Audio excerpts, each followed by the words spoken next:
troisième, les transformations, correction de l'exercice 48, la mini-rampe, page 203. Donc un exercice type brevet. Donc c'est vraiment dans l'air du temps, hein, de ce qu'on peut avoir au brevet, de ce que vous pourrez avoir l'an prochain au lycée, quelle que soit la filière que vous ayez choisie.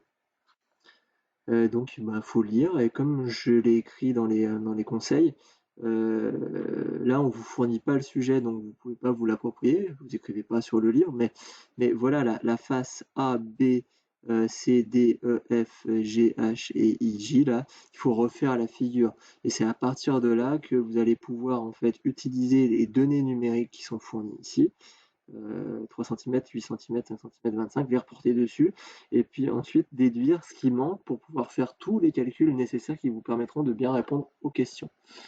À la rigueur, vous pouvez réessayer avec ce que je viens de vous dire si vous n'avez pas réussi jusqu'au bout. Alors, qu'est-ce qu'on nous dit? On vous dit, Baptiste aimerait construire dans son jardin une mini-rampe de skate. Il en a de la chance, en contreplaqué.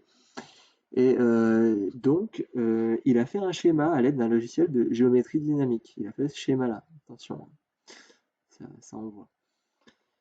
Et il a demandé donc à son père d'aller lui acheter de la peinture noire, pourquoi pas, pour peindre les faces avant et arrière de celle-ci. Hein, mais donc la face avant et arrière, c'est ici. Alors c'est important, avant et arrière, on verra pourquoi. Et moi j'aurais tendance à dire que c'est plutôt les faces latérales, mais bon, admettons, c'est ce qu'on voit nous de face, d'accord. Et puis il y a le derrière qui est derrière, la même en fait, mais en derrière. Et donc son père, il va lui acheter de la peinture, mais celui-ci, sur place, il ne se souvient plus des dimensions réelles de la mini-rampe. Mince, il a juste le schéma que lui avait confié Baptiste. Et donc, il va s'aider du document pour arriver à recalculer combien il faut qu'il achète de peinture. Donc, en s'aidant des documents fournis, c'est-à-dire du schéma que le papa est censé avoir, c'est vraiment n'importe quoi cet exo, hein. Puis ensuite, de ce document-là, où il y a le prix, eh bien, on va pouvoir déduire combien il va payer. Donc, l'idée, c'est quoi? C'est de connaître la surface, hein, dont on va avoir besoin pour peindre les deux faces, donc la partie de devant et la partie de derrière. Donc là, vous voyez, vous avez un espèce de carré auquel on a enlevé un quart de, un quart de disque. Et puis là, vous avez un autre carré auquel on a enlevé un quart de disque, et vous avez le petit rectangle IHDC. D'accord? Donc il va falloir calculer cette surface, là, et puis regarder en fait dans le descriptif en fonction du rendement, 12 mètres carrés par litre. Donc par exemple, s'il y avait 12 mètres carrés, il faudra acheter 1 litre. Est-ce qu'on peut acheter 1 litre? Oui, on peut prendre deux pots, deux bidons de 1,5 litre. Voilà, l'idée c'est ça. Bon, après, qu'il la peigne en noir, c'est une autre idée, mais ça reste un exo de maths. Voilà. Donc d'abord, on calcule l'aire de la face avant sur le schéma en centimètres carrés. Ensuite, on s'aidera de l'échelle pour retrouver la dimension réelle. Sûrement ce qu'a dû faire son papa, quelqu'un de très intelligent. Donc si on regarde en fait notre schéma, on a quoi dans cette face? Eh bien, on a déjà cette partie-là. Vous voyez cette partie-là? On a ça, plus la deuxième qui est là. Voilà. Donc en fait, si on rapproche les deux, ça nous fait un truc comme ça. Vous voyez? Plus, qu'est-ce qui manque? Euh, il manque en fait la partie IHDC, le petit rectangle qui relie en fait les deux quarters. Hein. On dit que en fait ça c'est un half pipe, c'est-à-dire un demi-tube. Donc si on en prend, si on coupe la moitié de tube en deux, ça fait un quart de tube. Et, dans un skatepark, quand dans les virages vous avez seulement une rampe qui se relève dans un sens et pas à l'autre, on appelle ça un quarter, un quart. En fait, il faudrait dire un quarter pipe. Enfin bref. Et donc là, vous voyez, j'ai mis des parenthèses, hein, et puis j'ai fait x2. Pourquoi x2? Parce que vous avez la face arrière. Donc première chose à faire, on va utiliser les informations AJ 3 cm, AB 8 cm, CD 5 cm, EB 25 cm. Donc AJ c'est où? AJ c'est la longueur qui est là. Combien? 3 cm. Donc on retrouve aussi 3 cm là. De toute façon, GF c'est le même. C'est le même. D'accord? Ensuite, AB. AB ici, 8 cm. Donc FE, 8 cm. DC. DC, c'est la partie intermédiaire qui est plate là. Donc IJ, ça va être aussi. Oh, zut, j'aurais pas dû faire ça. IJ, ça va être aussi 5 cm. On considère que. Je vais zoomer vraiment là-dessus. On considère que IHDC, c'est un rectangle. Et donc ensuite, vous avez BE, la distance de B à E, donc toute la longueur de la rampe, hein, qui vaut 25. Donc pour calculer tout ça, ça va être compliqué parce que j'ai besoin de la surface qui est là, de celle qui est là et de celle qui est là. Donc en fait, qu'est-ce qu'on constate? On constate qu'on est en train d'enlever une partie de cercle.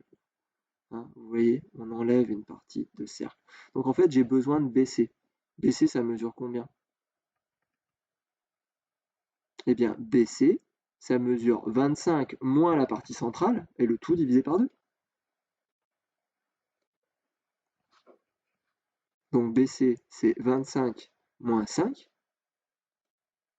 J'enlève la partie du centre, donc j'ai BC plus CD et plus DE, et comme DE c'est le même, bah, je vais diviser par 2. Et donc j'obtiens 25 moins 5, 10 divisé par 2, 20 divisé par 2, 10, donc j'ai aussi DE qui vaut 5. Ok, et donc là j'ai 8. Et l'arc de cercle, là, l'arc de cercle, je vais rajouter un point. Là, je rajoute un trait comme ça. Ça c'est O, mon point O. Donc l'arc de cercle de centre O est de rayon OJ. Combien il mesure?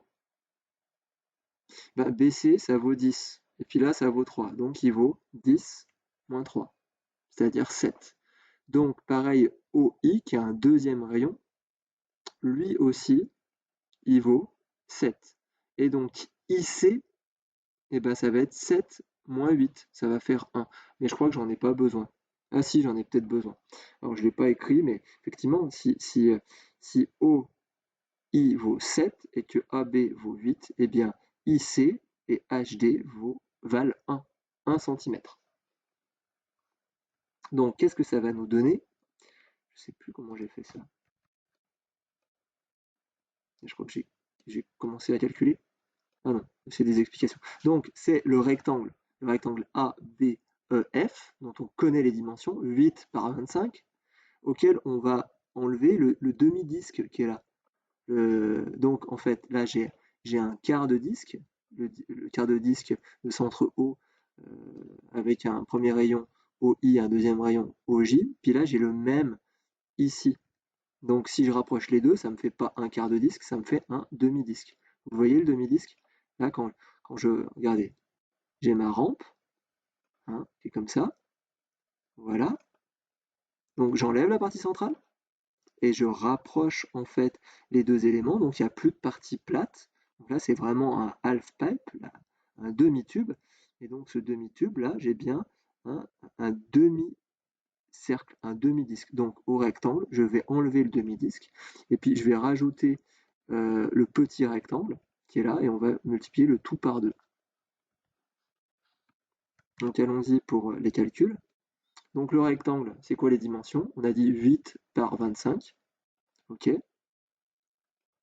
8 par 25. Et le demi-disque, c'est la surface, c'est l'aire du demi-disque. Donc on avait vu que le rayon de ce disque, c'était 7 cm. Donc comment on calcule la surface d'un disque? Eh bien c'est pi fois r au carré. Voilà.